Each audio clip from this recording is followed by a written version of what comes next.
Hello everyone नमस्कार जय श्री जगन्नाथ। तो सॉरी काली वीडियो आनी पारिनी कारण आमको गाँव में बहुत जोर से वर्षा होता। तो सकाल सकाल उठिकी मुझे दांत घसी दांत घसला मामा करते चाह तापर रेडी जाइली बाहर जाइली गाधेवाई। तो गाधे फाधे रेडी होकिना आसिक मुझे ठाकुर पूजा करने। तो ठाकुर पूजा करदे बाहर जाइली मार्केट कारण मोर टे कम था। तो मार्केट रू जाइए सौदापत्र आनिक खाई इडली घुगुनी। तो खाई सारापर तो बसिक खाऊँ मैंने मत तो घंटे लगे मामा करते रोसे। तो रोसे कर सारापर आम बस जाइलु खावाई। आज जाइला भात छतु तरकारी आंब पेट बाड़े खाईदेली। खाइला खाई भुजिया माने कौन कह मुझे खाएनि कि खाईदे। उठिकी शोई पड़ी शोक उठिकी पुणी गाधे पड़ी।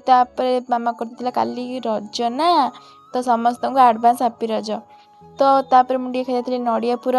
तो बाहर जाइए मेहंदी लगे। तो रज आ झील मैंने मेहंदी लगेबनी एमती कौन हो पार कि।